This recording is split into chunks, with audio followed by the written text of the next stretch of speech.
ओम सभी को नमस्ते। मंत्रोच्चारण। ओम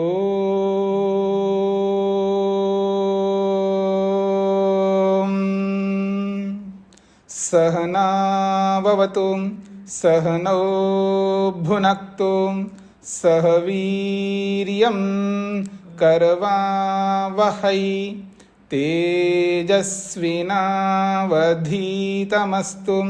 मा विद्विषावहै। ओम शांति शांति शांति।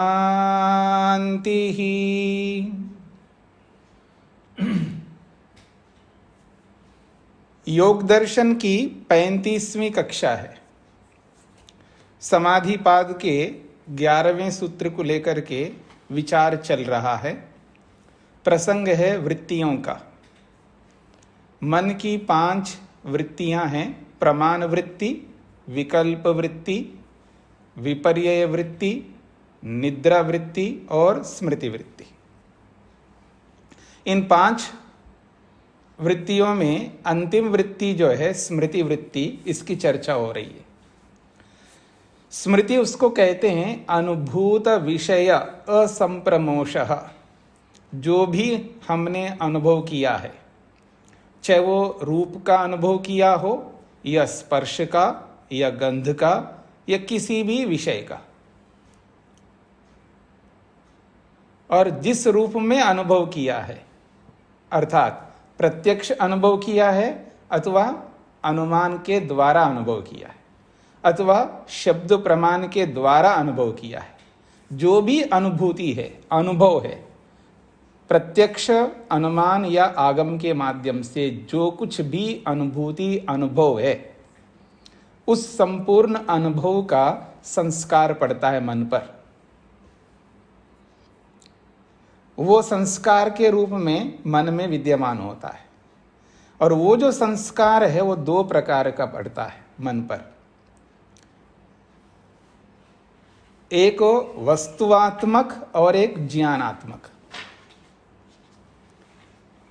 वो जो संस्कार मन पर पड़ता है, वो संस्कार 2 प्रकार का पड़ता है, एक वस्तुआत्मक और एक ज्ञानात्मक। इसी को महर्षि वेदव्यास ने ग्राह्य ग्रहण के नाम से बोला है। ग्राह्याकार बुद्धि, ग्रहणाकार बुद्धि, 2 प्रकार से उन्होंने स्पष्ट किया है। ग्राह्य और ग्रहण उभयात्मिका, ग्राह्य के रूप में और ग्रहण के रूप में। ग्राह्य का अर्थ है वस्तुआत्मक और ग्रहण का अर्थ है ज्ञानात्मक। तो दोनों प्रकार से संस्कार मन पर पड़ता है। जब जीवात्मा जिसकी चाह रखता है, जिसकी इच्छा रखता है, जिसको वो चाहता है, उसी को स्मरण करता है। और किसको चाहता है? जिसमें उसकी रुचि है। हर किसी को चाहता नहीं है, जिसमें उसकी रुचि है उसी को चाहता है। चाह जो अभिलाषा है, जिसमें रुचि है। रुचि किसमें है? जिसमें श्रद्धा है। रुचि किसमें है जी? जिसमें श्रद्धा है। क्योंकि बिना श्रद्धा के रुचि नहीं होती है। और श्रद्धा किसमें है? जिसमें लाभ देखते हैं। ऐसी श्रद्धा नहीं बनती है ना। श्रद्धा वहां बनती है जिसमें लाभ देखते हैं। यदि लाभ नहीं देखते हैं तो वहां श्रद्धा नहीं बनती है।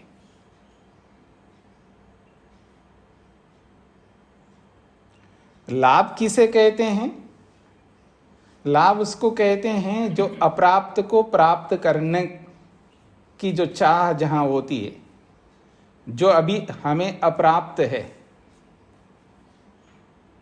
जो अभी अप्राप्त है उसको प्राप्त करने की चाह, अप्राप्त को प्राप्त करने की चाह। तो जो अप्राप्त है वो है लाभ। उस अप्राप्त को प्राप्त कर लेते हैं तो यही लाभ है। और वो अप्राप्त जो है वो किसी भी रूप में हो सकता है, रूप, रस, गंध, स्पर्श, शब्द, या दूसरे शब्दों में कहूँ धन, मकान, गाड़ी, कपड़े, जूते, कुछ भी हो सकता है। वो जो लाभ है वस्तुआत्मक हो सकता है और ज्ञानात्मक भी हो सकता है। ज्ञानात्मक भी लाभ होता है। बाह्य रूप से कोई वस्तु प्राप्त नहीं हो रही है, लेकिन ज्ञानात्मक लाभ भी होता है। जैसे गुरु से जब विद्या प्राप्त करता है व्यक्ति, तो वो प्राप्ति, लाभ। अप्राप्त को प्राप्त करता है, वो विद्या भी हो सकती है। जिसकी जानकारी नहीं है, जिसका इंफॉर्मेशन हमें नहीं है, वो अप्राप्त है और उसकी प्राप्ति होती है, अर्थात जानकारी हो जाती है, वो भी लाभ है। तो लाभ किसी भी प्रकार का हो सकता है, वस्तुआत्मक, ज्ञानात्मक, लाभ कोई भी हो सकता है। तो वो जो जहां लाभ देखता है उसमें श्रद्धा होती है, और जहां श्रद्धा होती है वहीं रुचि होती है, वहीं आकर्षण होता है, वहीं लगाव होता है, और उसी को वो चाह करके,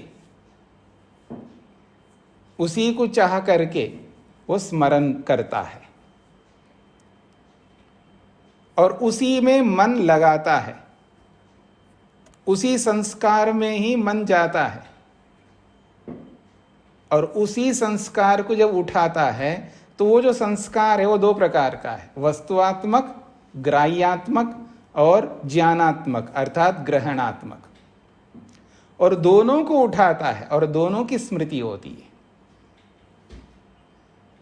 दोनों की स्मृति होती है। यहां तक हमने सुना है कल तक, अब इसके आगे समझना है हमको। वो आवृत्ति इसलिए किया है क्योंकि आपकी मानसिकता एक बार बन जाए सूत्र के अर्थ को समझने में और भाष्य को समझने में। ये सारी बातें यहां पर बताई गई है वेद व्यास के माध्यम से भाष्य में, उसको मैंने अपनी भाषा में आपके सामने प्रस्तुत किया है। अब देखिएगा, ये जो संस्कार है मन के अंदर रहता है, और जब तक वो स्मृति नहीं आती है, जब तक वो स्मृति नहीं आती है और मन में है वो संस्कार, वो जब मन में रहेगा तो वो ज्ञानात्मक संस्कार के रूप में रहेगा, उसमें ज्ञान की प्रधानता होगी। संस्कार के रूप में जब तक मन में रहता है वो ज्ञानात्मक उसकी स्थिति रहती है, ज्ञानात्मक वो संस्कार रहेगा। ज्ञानात्मक का अभिप्राय है ज्ञान की प्रधानता रहेगी, और जैसे वो स्मृति में आ जाती है, स्मरण के रूप में परिवर्तित होता है, तब वस्तुआत्मक होता है। या मैं इसी बात को दूसरे शब्दों में बोलूं, जब तक वो स्मरण नहीं आता है, संस्कार के रूप में रहता है, तो उसमें ज्ञान की प्रधानता होती है। वस्तुआत्मक जो स्वरूप है वो गौण रहता है और ज्ञानात्मक स्वरूप मुख्य रहता है संस्कार के रूप में। और जैसे वो स्मृति के रूप में प्रकट होती है तो वो वस्तु स्वरूप जो है वो प्रधान होता है और ज्ञान स्वरूप वो गौण रहता है। जब किसी को हम याद करते हैं, जैसे मान लीजिएगा माँ सामने नहीं है, माँ को याद करते हैं, तो माँ का ज्ञान तो वहाँ रहेगा। जब उस स्मरण, जब माँ का स्मरण हो रहा है तो माँ की जो स्मृति के अंदर माँ का स्वरूप जो है वो मुख्य रहता है, उस माँ संबंधी ज्ञान गौण रहता है स्मरण में। और जब वो स्मरण नहीं आए, संस्कार रूप में है, तो वो ज्ञान मुख्य रहता है और वस्तु स्वरूप गौण रहता है वहां पर।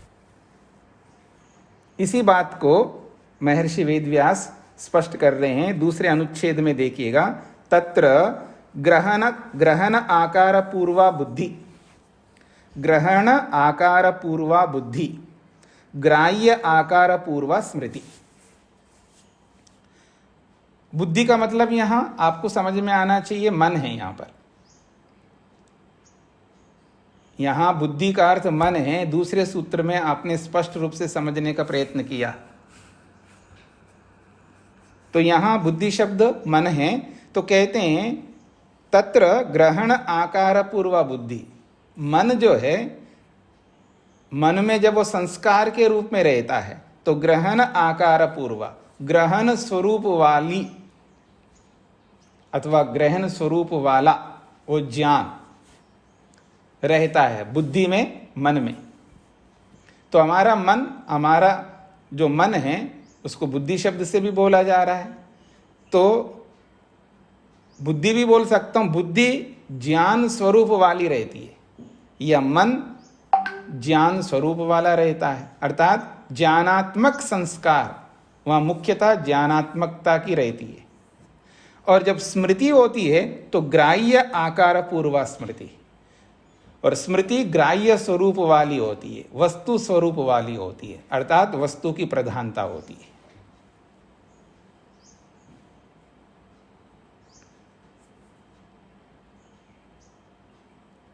आपको समझ में ना आए तो मैं उदाहरण देता हूं, अब मेरी ओर देखिएगा। जब लड्डू की स्मृति आती है, अच्छा ऐसा नहीं, अभी बरसात हो रही है, हमारे यहाँ बहुत बरसात हो रही है, दिल्ली में भी सुना है बहुत बरसात हुई है, हो रही है, ठीक है। बरसात में पकोड़े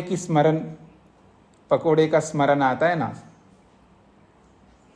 बरसात हो रही हो उधर, और विशेषकर अधिक अवस्था वालों को और कुछ नहीं सूझता है, पकोड़े सूझता है, ठीक है ना। पकोड़े की स्मृति आ रही हो, तो जब पकोड़े की स्मृति आ रही है, उस स्मृति में पकोड़े की जो जानकारी वो गौण है। पकोड़ा जो है उसका जो स्वरूप है पकोड़े का, उसकी जो आकृति है, उसकी स्मृति मुख्यता रहती है वहां पर, जिसको हम स्मरण कर रहे हैं पकोड़े की। तो पकोड़े की जो आकृति है, पकोड़े का जो स्वरूप है, वो मुख्य रूप से हमें स्मरण आ रहा होता है, वो ही दिख रहा होता है। और उस पकोड़े का जो ज्ञान है वो भी हो रहा होता है, लेकिन वो गौण रहता है। और जब स्मृति नहीं होती है, स्मरण के रूप में नहीं है, संस्कार के रूप में है, तो कैसे रहता है वो संस्कार? तो ज्ञानात्मक रहता है। ये बात कही जा रही है। ज्ञान की प्रधानता है मन में, वो ज्ञान स्वरूप होता है, क्योंकि वृत्ति ज्ञानात्मक होती है, ये पहले बता चुके हैं। तो ये बात यहां पर बताई गई है। जब मन में वो संस्कार रूप में रहता है तो वहां ज्ञान की प्रधानता होती है, और जब वो स्मृति के रूप में आ जाती है तो वस्तु की प्रधानता होती है। साच द्वयी, साच द्वयी। और वो जो स्मृति है वो दो प्रकार की होती है। जिसकी हम स्मृति ला रहे हैं वो स्मृति दो प्रकार की होती है। साच द्वयी स्मृति, वो जो स्मृति है वो दो प्रकार की है। एक का नाम रखा है उन्होंने भावित स्मर्तव्या च अभावित स्मर्तव्या च। एक का नाम है भावित स्मर्तव्य और एक का नाम है अभावित स्मर्तव्य। अब आप एक बार मेरी ओर देखिएगा।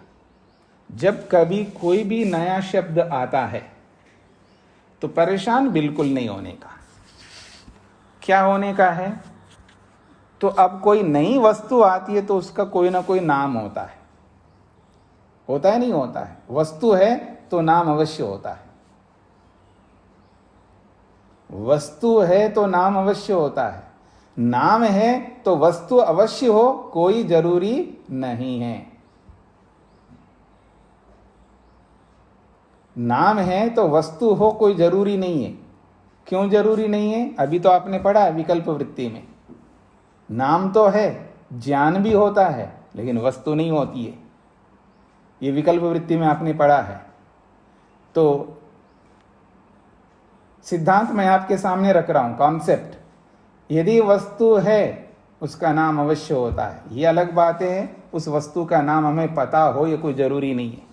दुनिया भर की वस्तुएं होती है जिनके दुनिया भर के नामों का पता नहीं हमको। बरसात हो रही है ना, बाहर निकल के देखो, अगल बगल में जहाँ भी खाली ज़मीन दिखाई दे वहाँ पता नहीं क्या क्या उग करके आता है, पता नहीं क्या क्या उग जाता है। बरसात का मौसम है, बीज पड़े रहते हैं ज़मीन पर, पता नहीं क्या क्या उग जाता है। बहुत कुछ उगता है, बहुत कम हमको पता रहता है। ये जो उगा हुआ देखते हम, बहुत कम पता रहता है ये घास है और ये इसका ये नाम है, इसका ये नाम, बाकी सब पता ही नहीं क्या नाम है। वस्तु है पर नाम का हमें पता नहीं है। इसका ये अर्थ नहीं कि उसका नाम नहीं होता है, हमें नहीं पता है। लेकिन वनस्पति विज्ञानी से पूछ लो, वो हमसे ज्यादा जानेगा वो। तो कहने का अभिप्राय है वस्तु है तो नाम है। तो यहां पर स्मृति दो प्रकार की बताइए, तो दो स्मृतियां हैं तो दो नाम होने चाहिए। अब नाम रख दिया है जी उन्होंने, उसको स्वीकार करना पड़ेगा। जो नाम रखते हैं ना उसको हमें मानना पड़ता है। जैसे आजकल नहीं रखते नाम, आजकल के बच्चे जो पैदा होते हैं, आजकल के लोग नए लोग हैं, नए नाम रखते हैं, तो आप लोग नहीं स्वीकार करते, बोलना पड़ता है आप लोगों को। ठीक है जी, क्या नाम, उसका नाम, इसका नाम, दोनों के नाम के अक्षरों को मिला करके नाम, नया नाम निकालते हैं लोग आजकल।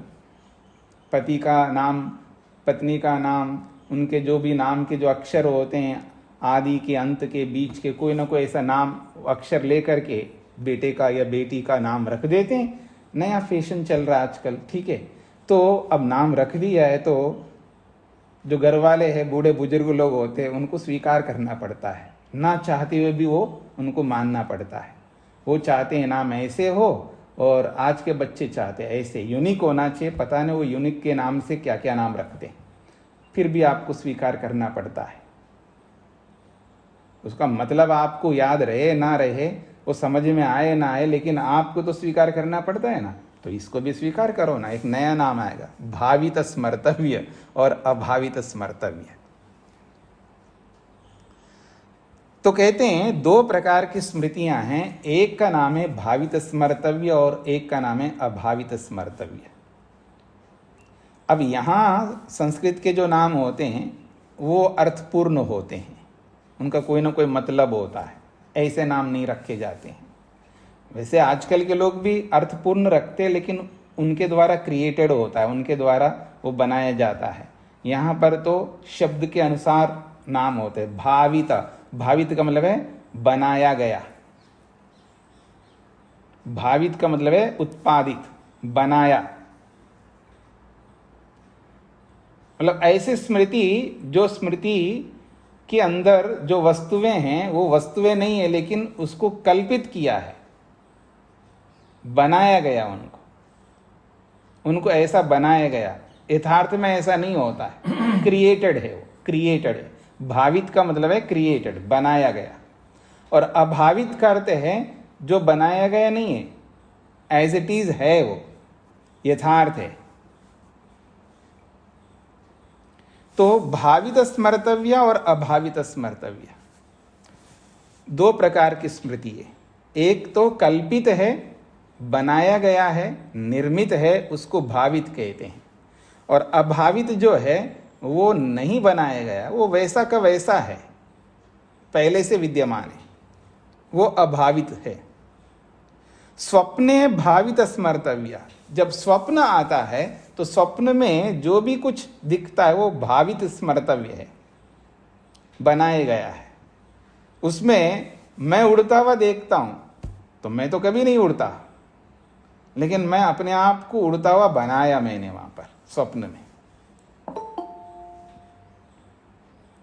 स्पष्ट हो रहा है जी? स्वप्न जो आता है वो सारा का सारा स्वप्न, जितना भी स्वप्न है वो सब भावित होता है, निर्मित होता है, कल्पित होता है। वहां आत्मा जो है मन में कल्पना करके उस तरह अपने आप को वो देखता है, क्रिएटेड होता है।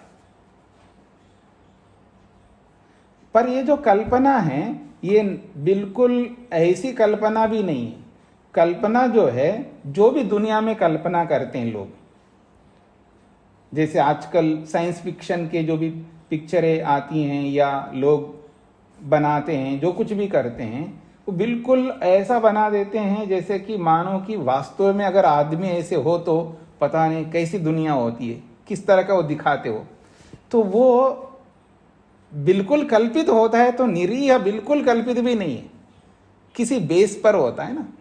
पक्षी को देखा तो आदमी को भी उड़ता हुआ वो बना देंगे।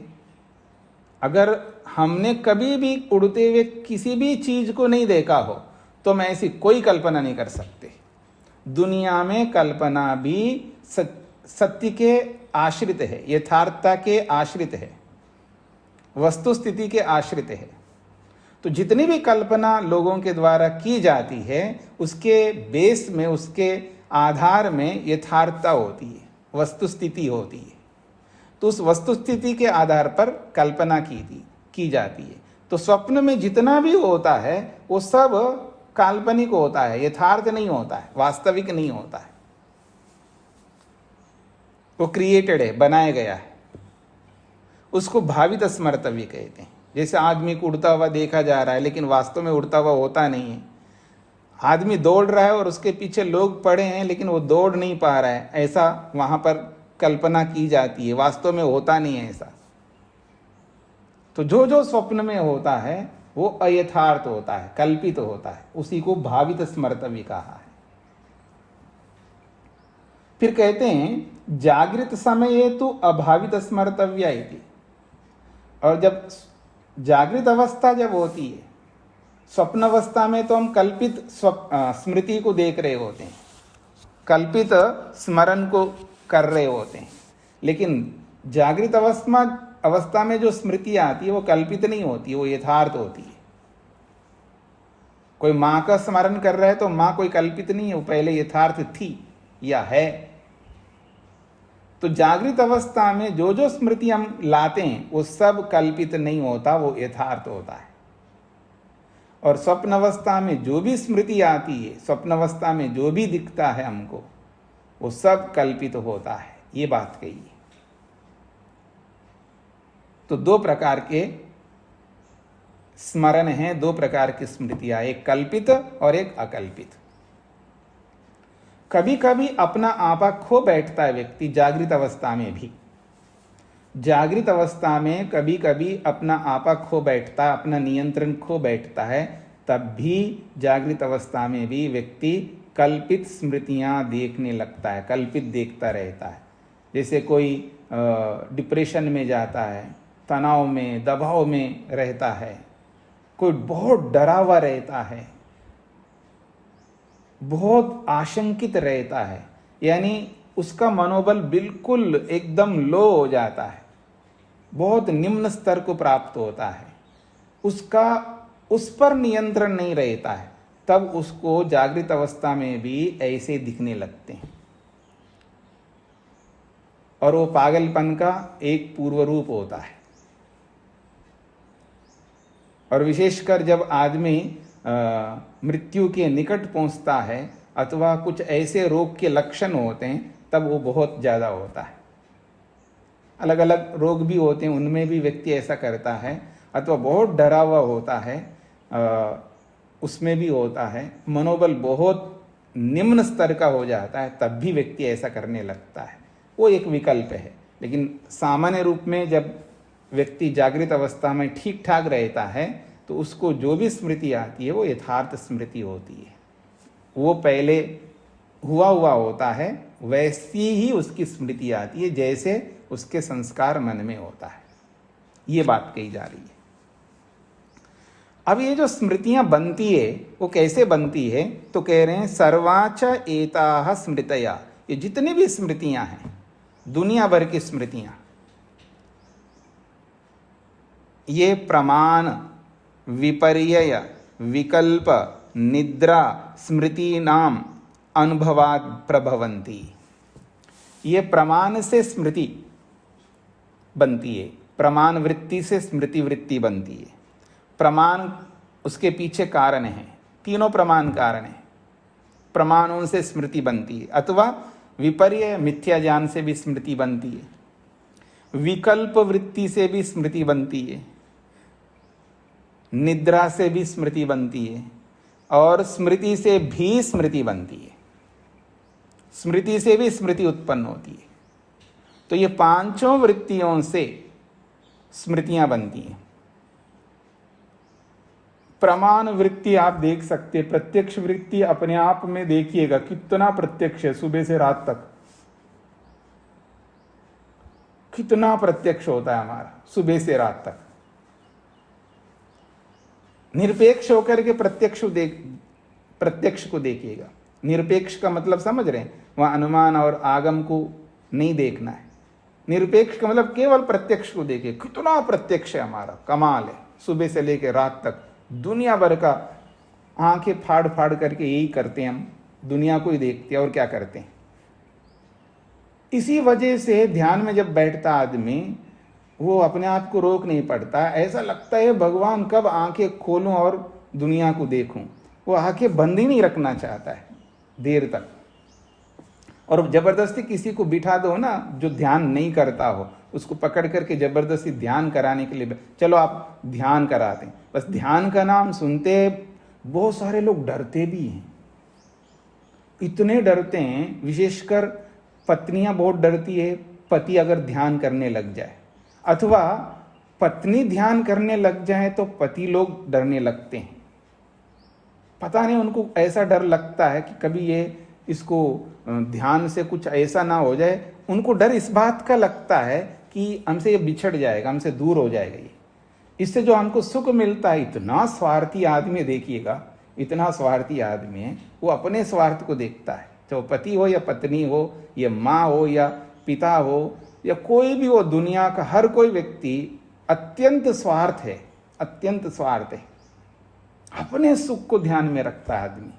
तो इसलिए उसको बड़ा डर लगता है, सामने वाला अगर ध्यान करने लग जाए तो उसको ये डर लगता है, ये ध्यान करके इसको निज स्वरूप भगवान का पता चल जाए, यथार्थता सामने आ जाए तो ये मेरे को छोड़ देगा, ये मेरे से अलग हो जाएगा, ऐसा उसको लगता है। अर्थात वो उसको दुख में ही रखना चाहते हैं, उसको सुख में नहीं रखना चाहते हैं। क्या स्वार्थ है, क्या प्रेम है। प्रेम प्रेम कहते रहते हो ना, लोग बोलते हैं प्रेम को थोड़ा सा दिखाइए, क्या होता है प्रेम, उसको एक्सप्लेन करिएगा। पता नहीं लोग प्रेम के नाम से क्या क्या बोलते रहते हैं। लेकिन देखिए प्रेम क्या प्रेम है, प्रेम अत्यंत स्वार्थ है। प्रेम का ये स्वरूप है, अपने सुख के लिए व्यक्ति चलता है। जिससे भी वो प्रेम करता है वो अपने सुख के लिए करता है। ये अलग बात है कि सामने वाले को भी सुख मिले, उसमें हमें कोई आपत्ति नहीं है, लेकिन अपने सुख को ध्यान में रख करके वो चलता है। और मेरे को सुख मिल रहा है तो दूसरों को भी सुख मिले, इसमें कोई आपत्ति नहीं है। दूसरे को सुख ना मिले, मेरे को मिले, वो एक अलग प्रकार का स्वार्थ होगा। लेकिन जो नेक लोग बोलते हो ना आप लोग, वो नेक लोग ये देखते हैं कि सबको सुख मिलना चाहिए, लेकिन मेरे को नहीं मिले तो फिर मैं बर्दाश्त नहीं कर सकता। सबको मिले, हमें कोई आपत्ति नहीं है, चाहे वो माँ हो या पिता हो या पति हो या पत्नी हो। वो जो स्वार्थ है उनका, वो दूसरों को मिले, मेरे कोई आपत्ति नहीं है। पति को भी मिले सुख, मेरे कोई आपत्ति नहीं, लेकिन मेरे को अगर पति से सुख ना मिले तो फिर खैर नहीं, याद रखना। ये हमारा स्वार्थ है। तो इसी स्वार्थ की पूर्ति के लिए हम लोग लगे हुए हैं। ये जो ध्यान है, उस ध्यान के समय में अगर कोई जबरदस्ती किसी को ध्यान के लिए बिठा दो तो वो खुद भी डरता है और उनको देख के उनके निकट के लोग भी डरते हैं ध्यान से। तो यहां पर हमें ये देखना है कि ये जो वृत्तियां हैं, पांचों वृत्तियां, प्रमाण, विकल्प, निद्रा आदि जितने भी, ये सब वृत्तियों को आप देखिएगा, केवल प्रत्यक्ष वृत्ति को देखिएगा निरपेक्ष होकर के सुबह से लेकर रात तक, और वो सारा का सारा प्रत्यक्ष का संस्कार हमारे मन पर पड़ रहा है। और जैसे ही आंख बंद करते हैं तो वो जो सुबह से लेकर रात तक का जो प्रत्यक्ष हमने किया है, वो सारा का सारा संस्कार हमें परेशान करता है, हमें ध्यान करने नहीं देता है, और वही स्मरण आने लगता है। या उसी को हम स्मरण करने लगते। वो अपने आप क्यों आएगा जी? किसको पड़ी है जी? हाँ जी, ये 500 के नोट है, लो ऐसा कह के आपके पास कौन आएगा? आप उसके पीछे पड़ोगे तो तब मिलेगा वो आपको। अपने आप नोट आकर के आपको मिल जाए, नोटों में इतना सामर्थ्य नहीं है। वो तो नॉन लिविंग थिंग है, उसके अंदर ये सोच नहीं है कि भाई इसके पास पैसा नहीं है बेचारे के पास, तो इसको पैसा मैं जो है इसको अपने आप जाकर के इसके पास पहुंच जाता हूं। ऐसा पैसे के पास ये सामर्थ्य नहीं है। इसलिए आदमी खुद मेहनत करके पैसे के पास जाता है। ये तो आपको अच्छी तरह समझ में आता है ना। ठीक इसी प्रकार से ये जो हमारे अंदर संस्कार हैं प्रत्यक्ष के, वो संस्कार अपने आप नहीं आएगा आपके पास में, हम उसके पास जाते हैं, हम चाह करके उसको उठाते हैं, उस प्रत्यक्ष वृत्ति को। फिर वो स्मरण बन करके हमारे सामने खड़ा हो जाता है और उसमें लगे रहते हैं। वही बड़ा अच्छा लग रहा होता है। भगवान तो बस ठीक है, कहाँ खो जाता है भगवान, भगवान ही जाने। हम तो उस प्रत्यक्ष में अपने मन को लगा रहे होते हैं। और वो प्रत्यक्ष में चाहे वो पत्नी हो या पति हो या पैसा हो या कपड़े हो या जिसको हमने प्रत्यक्ष किया सुबह से लेकर रात तक, उसमें हमारा मन लग जाता है, आसानी से लग जाता है। क्यों? उसमें रुचि है। रुचि क्यों है जी? उससे लाभ होता है, इसलिए उसमें श्रद्धा भी है। तो इसलिए उसमें आसानी से मन लग जाता है उस प्रत्यक्ष में। फिर उसको उठाते रहते हैं। फिर थोड़ी देर के बाद अकल आता है, अरे मैं तो भगवान के लिए बैठा था, ये क्या हो गया? तो फिर वहां से मन को पकड़ करके निकाल करके फिर भगवान में लगाने लगते हैं। फिर कोई और वृत्ति में चला जाता है। चला जाता का मतलब ले जाते हम लोग। ये हमको नहीं पकड़ में आता है, क्योंकि हम तो शराबी है ना, हमको पता नहीं लगता है ना। शराबी को समझ में नहीं आ रहा होता मैं क्या बोल रहा हूँ। बोल तो वही रहा है, लेकिन उसको नहीं पकड़ में आता है कि मैं बोल रहा हूँ और क्या बोल रहा हूँ, उसको ये भी समझ में नहीं आ रहा होता है शराबी को। यही स्थिति है सेम जब ध्यान में बैठता है व्यक्ति, शराबी की स्थिति है।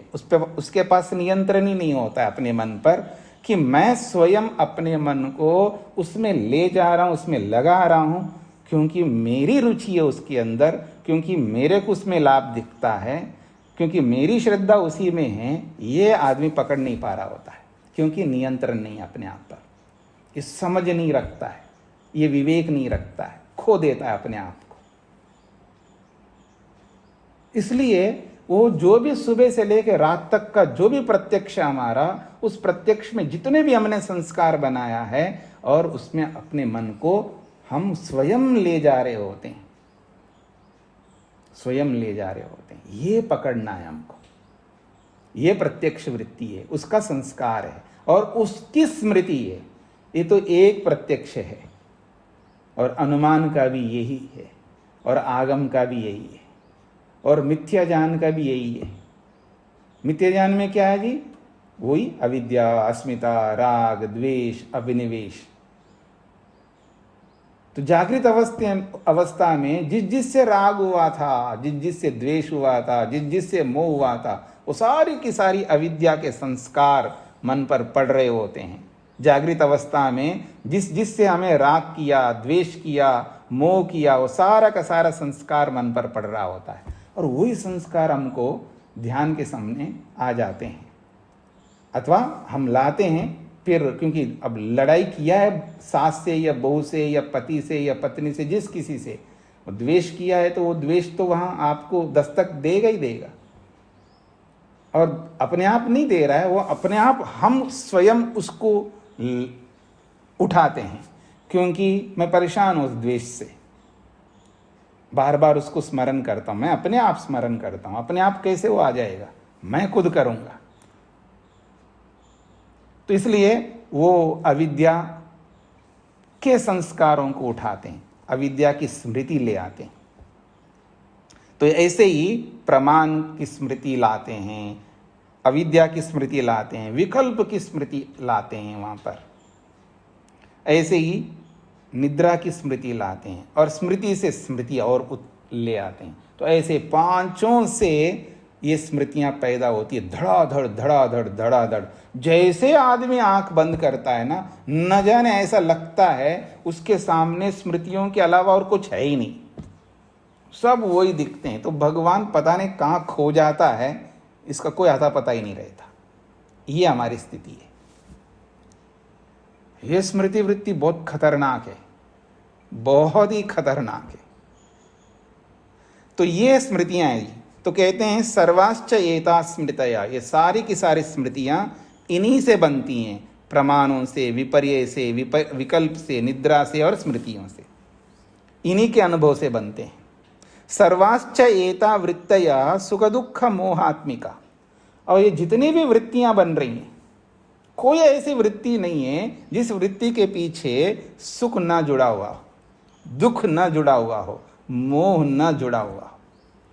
तो कहते हैं सर्वाश्च एता वृत्तयः, ये सारी की सारी वृत्तियां सुख वाली अथवा दुख वाली अथवा मोह वाली होती हैं। कोई ऐसी वृत्ति नहीं है जिस वृत्ति के पीछे सुख ना जुड़ा हुआ हो, अथवा दुख ना जुड़ा हुआ हो, अथवा मोह ना जुड़ा हुआ। तीनों में से कोई एक अवश्य जुड़ा हुआ मिलेगा आपको, ये कहना चाह रहे हैं। अगर वृत्ति है तो उसके पीछे सुख ना हो तो हम वृत्ति क्यों बनाएंगे? इतना मेहनत कौन करता है? अगर कोई वृत्ति बना रहा है तो उस वृत्ति के पीछे सुख कारण है अथवा दुख कारण है, तो भी वृत्ति बनाता है व्यक्ति। अगर कोई वृत्ति, आप मेरे को समझने का प्रयत्न करिए, मेरी ओर देखिएगा तो आपको अच्छी तरह समझ में आता है। अब मान लीजिए हमारे सामने कौन है? हमारे निकट के लोग होंगे ना, निकट के लोग होंगे। तो जो भी निकट के लोग हैं उनसे हमारी लड़ाई हुई, हमारे निकट के माँ से भी लड़ाई होती है, पिता से भी लड़ाई होती है, पति से, पत्नी से, सास से, बहू से, गुरु से, विद्यार्थी से, जो भी हमारे संबंध बने हुए हैं, जिनके साथ रोज हमारा उठना बैठना होता है, जिनके साथ हम बिना संबंध रखे, बिना उनके साथ जुड़े हमारा दिन नहीं निकल सकता। तो उन लोगों के साथ में जो भी हमारा संबंध है, उनसे संबंधित जो भी हम वृत्ति बनाते हैं, वो वृत्ति या तो सुख से युक्त होगी या दुख से युक्त होगी। यानी उनको सुख देने के लिए या उनसे सुख लेने के लिए हम वृत्ति बनाते हैं, अथवा वृत्ति के पीछे, यानी उस वृत्ति के पीछे सुख जुड़ा है, या यूं समझ लीजिएगा। तो सुख के लिए वृत्ति बनाते हैं अथवा दुख के लिए भी वृत्ति बनाते हैं।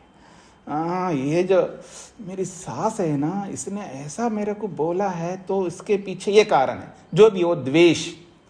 तो वो द्वेष, अगर वो वृत्ति बन रही है तो उसके पीछे द्वेष काम करेगा। अगर वो वृत्ति बन रही है तो उसके पीछे सुख काम करेगा। अगर वो वृत्ति बन रही है तो मूर्खता काम करेगा, मोह जिसको कहते हैं। तो कह रहे हैं वृत्तियों के पीछे सुख दुख और मोह, ये तीनों ही जुड़े हुए रहते हैं। इनके आधार पर ही ये सारी वृत्तियां बनती हैं। अगर ये तीनों ना हो तो वृत्ति बिल्कुल नहीं बनेगी। सुख दुख मोहाश्च क्लेशेषु व्याख्येया। ये जो सुख और दुख और मोह है, ये आखिर ये क्या होता क्या है? सुख दुख क्या होता है, सुख क्या होता है, मोह क्या होता है? तो सुख दुख मोह, इन तीनों के बारे में क्लेशेषु व्याख्येया, जब क्लेशों की व्याख्या करेंगे हम, जब क्लेशों का स्वरूप बताएंगे, अभी क्लेशों का स्वरूप नहीं बताया, तो जब क्लेशों का स्वरूप बताएंगे तब बताएंगे आपको सुख क्या होता है, दुख क्या होता है, मोह क्या होता है। अभी क्यों बताएंगे आप? अभी इसको थोड़ा सा और सस्पेंस रखते हैं।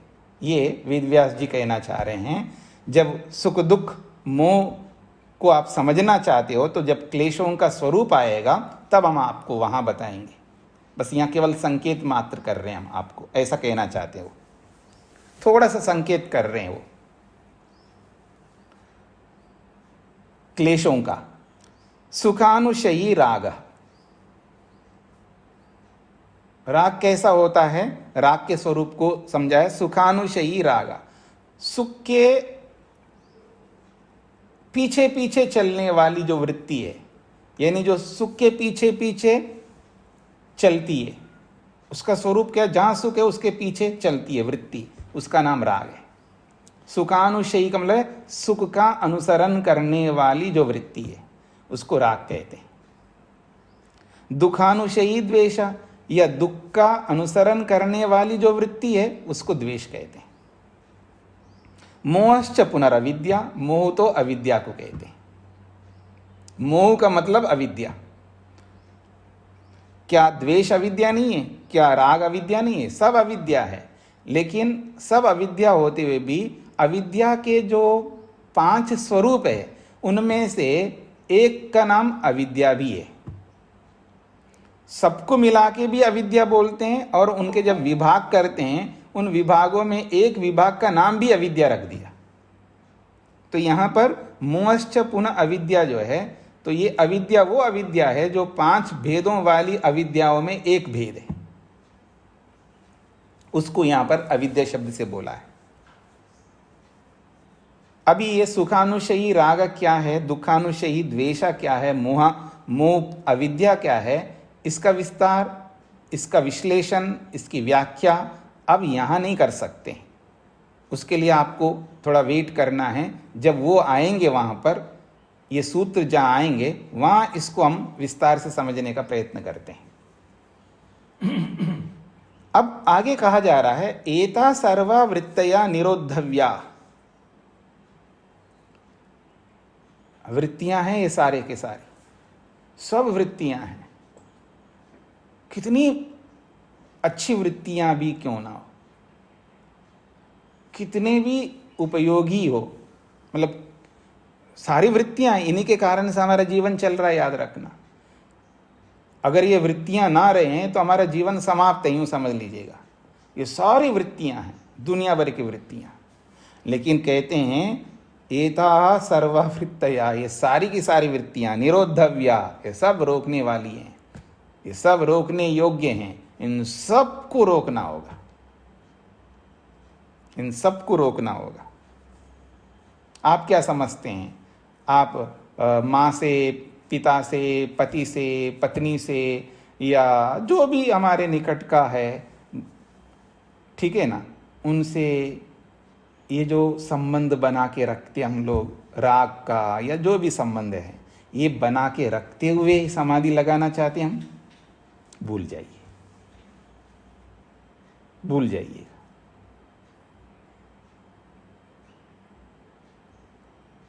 क्या करना होगा? निष्ठुरता समझते हैं आप? निष्ठुरता,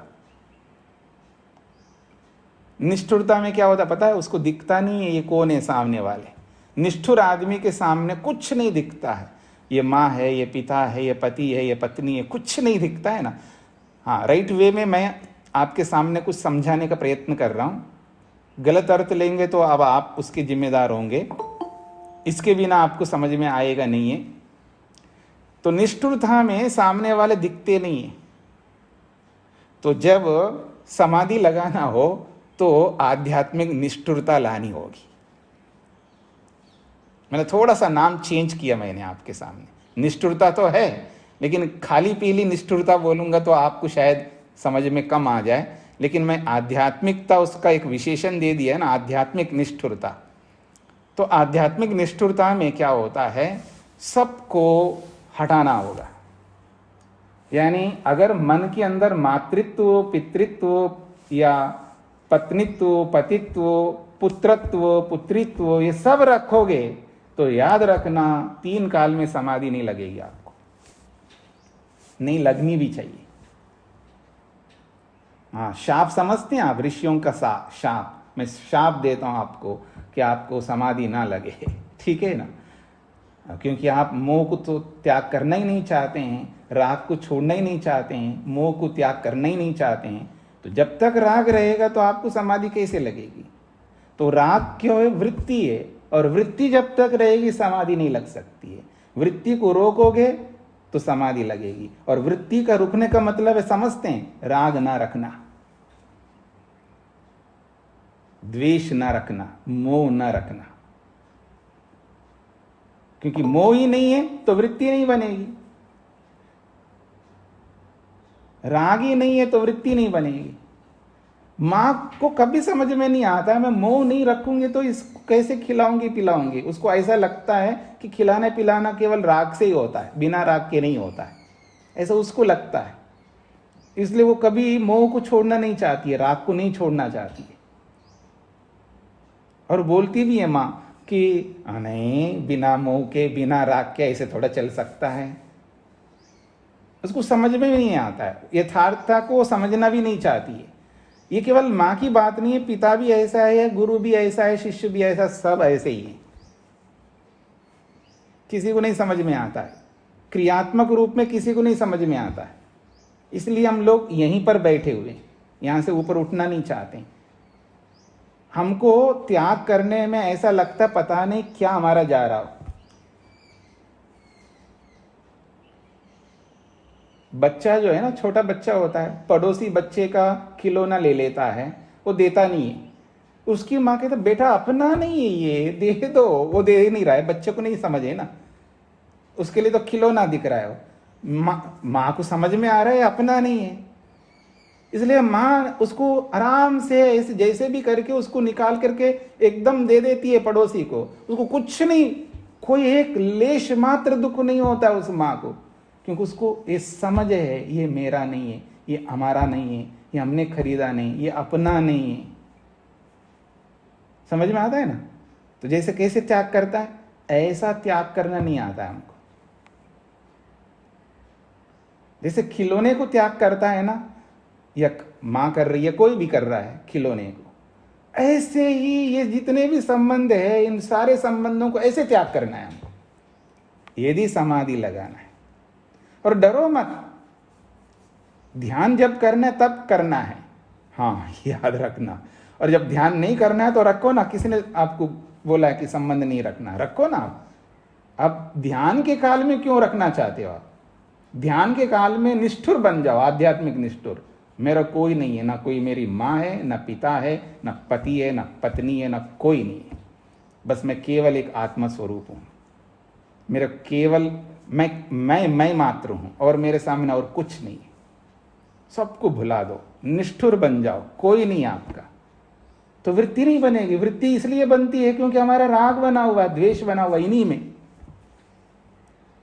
इन्हीं में हमारा राग द्वेष मोह बना हुआ है। इसलिए यही याद आएंगे हमको वहां पर ध्यान में। इनको रोकना है। रोकना है तो क्या करना है? ये राग द्वेष मोह जो है इसको हटाना है। और ये ऐसे नहीं हटेंगे, इसको निष्ठुर बन करके हटाना होगा, डिस्ट्रॉय करना होता है, मेंटली मानसिक रूप से प्रलय करना होता है। वो भी बताएंगे आपको, आगे आएगा। धैर्य रखना थोड़ा थोड़ा, तो आपको समझ में आएगा कि आप क्या समझते हैं कि समाधि लगाना बहुत आसान है। बिल्कुल बहुत आसान है, बिल्कुल आसान है। जैसे छोटे बच्चे को कहता बेटा इसको ऐसा कर, तो वो वैसा ही करता है, उसको पता नहीं है, खुद को नहीं पता है। और जो माँ कह रही है, पिता कह रहा है, या स्कूल में टीचर कह रहा है, वो जैसा कहता है वैसा ही करता जाता है। वैसा करो तो बहुत आसान है आपके लिए। इसलिए हम एक बात कहते हैं, अगर योगाभ्यास करना है तो बिल्कुल छोटा सा बच्चा बन जाओ आप। बिल्कुल छोटा सा बच्चा का मतलब बौद्धिक स्तर से। अपनी बुद्धि मत चलाओ, और अपने सामने जैसे मां को समर्पित करता है ना बेटा, मां को पूरा समर्पित करता है क्योंकि उसी पर विश्वास है उसको, ऐसे ही योग पर अपने आप को समर्पित करना, योग के प्रति अपने आप को समर्पित करना, अपनी बुद्धि चलाना नहीं। अगर अपनी बुद्धि चलाओगे तो अहंकारी बन जाएंगे, और अहंकारी में फिर योग नहीं रह सकता। दोनों में से एक, या तो अहंकार रहेगा या योग रहेगा। तो अपनी बुद्धि नहीं चलाना है तो जो सामने वाला कह रहा है वैसा कर दो। आप इसको तो छोड़ दो, त्याग करो तो त्याग करो ना। आप करते ही नहीं तो करते नहीं करोगे तो ये स्थिति नहीं आएगी, फिर समाधि को बुला दो। तो इस दृष्टिकोण से यहां पर निष्ठुर बन करके चलना होता है। तो ये सब बातें कही जा रही है यहां पर, एता सर्वा वृत्तया निरोधव्या, ये सारी की सारी वृत्तियां में रोकने हैं। आसाम निरोधे, यदि इन वृत्तियों को रोक लेते हैं, आसाम निरोधे, इनको रोक लेने पर संप्रज्ञातो वा समाधि भवति असंप्रज्ञातो वा इति। अगर इनको रोक लेते हैं या तो संप्रज्ञा समाधि लगती है अथवा असंप्रज्ञा समाधि लगती है, कोई तो एक समाधि लगेगी। अगर समाधि लगाना चाहते हैं तो इन वृत्तियों को रोकना होगा, और इन वृत्तियों को रोकना है तो राग द्वेष मोह को छोड़ना होगा। ये स्थिति है यहां पर, यहां बताई गई। तो ये है जी आपकी वृत्तियां, 5 वृत्तियां आपके सामने आ गई है। अब आप में से किसी कुछ पूछना हो तो पूछ सकते हैं। कुछ का मतलब जो ये वृत्तियों के रूप में जो आपने सुना है, 5 वृत्तियों के रूप में, इधर उधर की बात नहीं पूछना है, पाठ के विषय में पूछना है, प्रसंग के अनुरूप पूछना है। हाँ जी शेखर जी। जी प्रणाम स्वामी जी।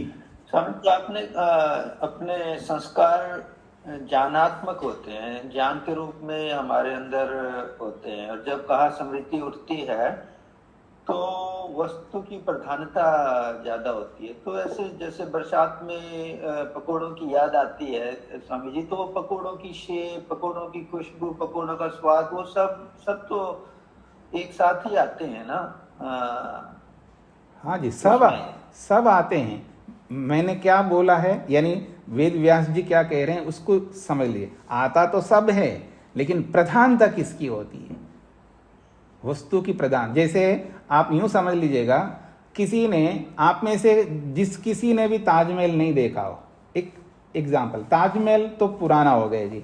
अब स्टैचू ऑफ यूनिटी है, मैं गुजरात में हूँ याद रखना, स्टैचू ऑफ यूनिटी को जिसमें भी आप में से नहीं देखा हो, ठीक है ना, उसके बारे में पेपर में, न्यूज़ में, इंटरनेट में खूब देखा होगा आप, क्या उसकी भव्यता के बारे में वर्णन किया गया है, और वर्ल्ड में सबसे ऊंचा स्टैचू है और बहुत अच्छा बनाया है। मैंने नहीं देखा है, मैंने भी गुजरात में रहते हुए, ठीक है, लेकिन आप में से जिसने भी नहीं देखा होगा उसके बारे में बहुत सुना है। और जैसे ही आपको ले जाकर के स्टैचू के सामने खड़ा कर दिया जाए, तो जब आप स्टैचू को निहारोगे, आपको वो जो परिदृश्य है स्टैचू का, वस्तु मुख्य रूप से रहती है। आप मुख्यतः जो है वस्तु को निहारेंगे आप। ऐसा इसका अर्थ नहीं है कि उस वस्तु से संबंधित अलग अलग जो ज्ञान नहीं हो रहे हैं, आपको साथ में हो रहे हैं, लेकिन वो गौण रहेंगे, वस्तु मुख्य रहेगी। और जब पूरा निहारोगे, पूरा समझ लोगे, एक बार उसका आनंद लोगे, उसके बाद धीरे धीरे अब फिर ज्ञान में पहुंचोगे। अच्छा, जितना सुना था हाँ उतना ही ऊंचा है। अब जब उसमें आप जाओगे तो फिर आपका ज्ञान मुख्य बनता जाएगा। वहाँ वो वस्तु की जो आकृति है वो गौण होती जाएगी। तो प्रारंभ में आप जब स्टैचू को देखोगे तो उसकी आकृति मुख्य, उस वस्तु का जो स्वरूप है वो मुख्य प्रधान रूप में आपके सामने आ जाता है। इसको कहते हैं मुख्यता। तो वो है, और बाकी वो जो जितने भी उससे संबंधित ज्ञान है वो सब रहेंगे, लेकिन वो गौण रहेंगे।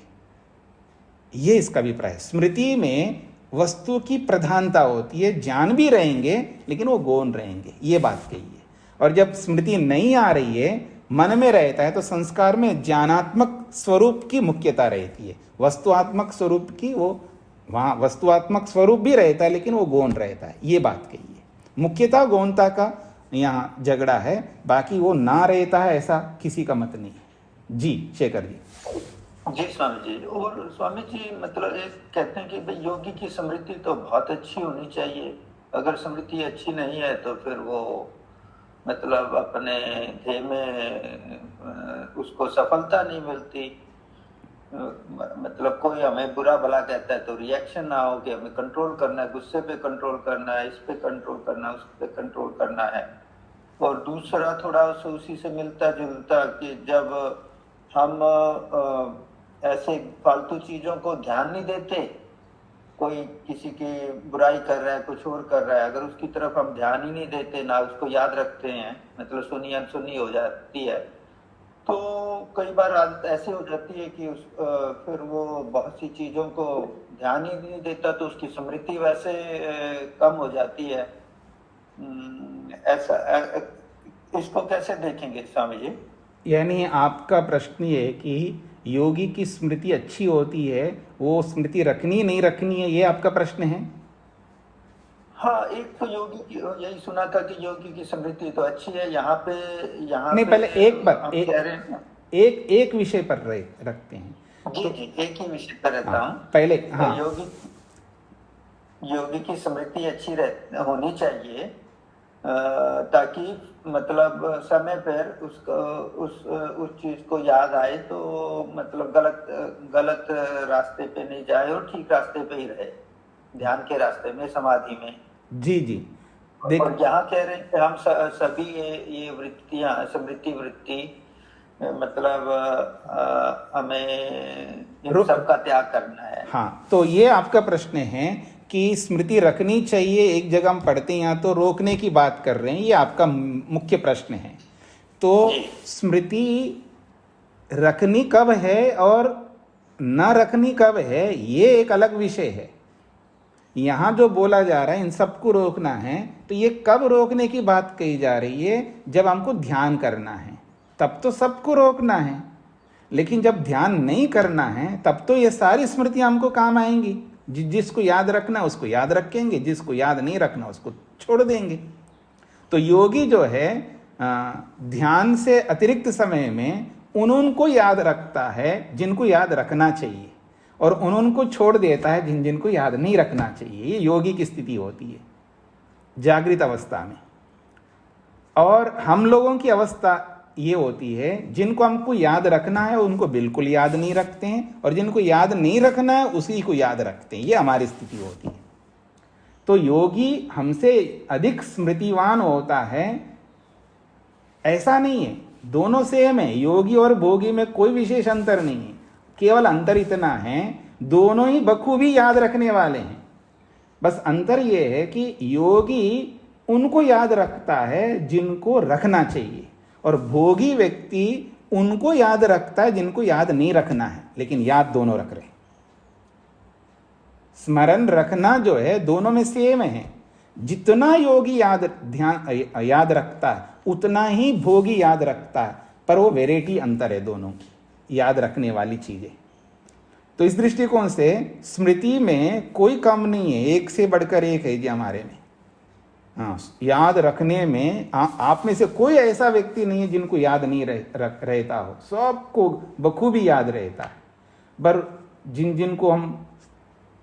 जिन में रुचि रखते हैं, श्रद्धा रखते हैं, प्रेम रखते हैं, आकर्षण रखते हैं, और उसके बहुत सारे कारण हैं, उन्हीं को याद रखते, बाकियों को क्यों याद रखेंगे? अगर मेरे को कहे कि ये सब मान लीजिएगा जो मेरा विषय नहीं है, वो उसके बारे में याद रखने के लिए कहेंगे तो मैं क्यों याद रखूंगा? और मेरे को कोई ये कहे कि ये सब वेद हैं और ये शास्त्र हैं, इन शास्त्रों की ये बातें आपको याद रखना है, तो मेरा दिमाग इसी में लगता है तो मैं इन्हीं को याद रखूंगा। किसी का दिमाग व्यापार में लगता है तो व्यापार संबंधी चीज़ों को याद रखता है। किसी का दिमाग जो है ना पारिवारिक जो संबंध होते हैं उनमें लगता है उनका मन, तो वो उनको याद रखता है। तो जिसका दिमाग जिसमें लगता है वो उसी को याद रखता है, वो दूसरी चीज़ों को याद नहीं रख सकता है। अगर किसी को याद रखना है हमको तो उसको याद करने की चेष्टा करते हैं, यानी हमारा जो प्रयत्न है वो गलत प्रयत्न चलता है। उसकी भी चर्चा करूंगा। तो आप में से बहुत सारे लोग कई बार क्या कहते हैं, रोते रहते हैं कि हमको याद नहीं रहता, क्या करें, हमको याद नहीं रहता। क्यों याद नहीं रहता है उसकी भी हम चर्चा करेंगे, क्योंकि ये आगे उपाय बताएंगे। वृत्तियां तो बता चुके हैं जी, अब इन वृत्तियों को रोके कैसे हैं अथवा इनको याद रखे कैसे, यही बताएंगे अब आगे। तो वो मैं आगे बताऊंगा। तो योगी को जो याद रहता है उनको रखना चाहिए, वो ध्यान के काल में योगी भी नहीं रखता है ना इन सबको याद। अगर इनको याद रखेगा तो वो ध्यान कैसे करेगा, समाधि कैसे लगेगा? तो ये जो रोकने की बात कही जा रही है, ये समाधि के काल में रोकने की बात कही जा रही है, ध्यान के काल में रोकने की बात कही जा रही है। ध्यान के काल में इस स्मृति वृत्ति को याद रखेंगे तो ये बाधक है, दुखदाई है, और व्यवहार काल में इस स्मृति को याद रखेंगे तो ये सुखदाई बन जाएगी। ये हमको ऐसा देखना है जी। धन्यवाद। प्रमोद जी। नमस्ते स्वामी जी। जी स्वामी जी, जो अभी बताया था कि पांचों वृत्तियों से स्मृति वृत्ति बनती है जी। तो ये स्मृति वृत्ति से स्मृति वृत्ति कैसे बनती है, जरा इस पर थोड़ा सा हो रहा था। ऐसा है जो स्मृति से आपने याद किया है किसी को, जैसे अभी बरसात का मौसम है तो पकोड़े को याद किया है, ठीक है ना, उस स्मृति से दूसरी स्मृति भी याद आ जाती है। जब हमने पकोड़े खाए तो मान लीजिएगा उस पकोड़े को किसी के साथ खाइए, उसको भी हम याद कर लेंगे। पकोड़े को याद करके पकोड़े किनके साथ खाए उसको भी हम याद कर सकते हैं, और जिनके साथ हमने पकोड़े खाए उनको उनकी स्मृति लाएंगे तो उनसे संबंधित और स्मृति आ जाती है। तो ऐसे स्मृति से स्मृति, स्मृति से स्मृति आगे बढ़ती जाती है। जी धन्यवाद सर। हाँ जी, और किसी को कुछ पूछना है? समय हो गया आपका, लेकिन अभी समाप्त नहीं हुआ है। ये स्मृति बहुत महत्वपूर्ण विषय है, और स्मृति के साथ साथ बाकी वृत्तियों को भी, इन पांचों वृत्तियों से संबंधित जिसको भी कोई प्रश्न आ जाए सोच के आइएगा। आपको सोचना होगा और इनको स्पष्ट करना होगा। यदि यहाँ नहीं स्पष्ट करोगे बाद में यही आपको बाद में दुख देंगे। इसलिए थोड़ा मेहनत करिए, पुरुषार्थ करिएगा, इन वृत्तियों को समझने का प्रयत्न करिएगा, और इसमें जो कोई भी आपको संशय होता है, प्रश्न आता है इन पर, जो व्यवहार में इनको हम कैसे, उपाय तो आगे बताएंगे कैसे इनको रोकना आदि, लेकिन ये स्मृतियों को समझना, कॉन्सेप्ट क्लियर होना है, सिद्धांत को पहले स्पष्ट कर लीजिएगा। बाकी इसके उपाय आगे सुनेंगे, क्योंकि पूरा योग इसके उपाय में वृत्तियों को जो बताना तो बता दिया, अब इसको रोकना कैसे या इनको बनाए रखना कैसे, इसके उपाय बताएंगे आगे। उसकी चिंता मत करिएगा, केवल इनके स्वरूप को समझने के लिए मेहनत करिएगा, 5 वृत्तियों के स्वरूप को। और स्वरूप को समझने में आपको कोई कठिनाई आ रही हो उसको नोट करिएगा, पूछिएगा। तो इसको यहीं पर विराम देता हूं। ओम शांति शांति शांति।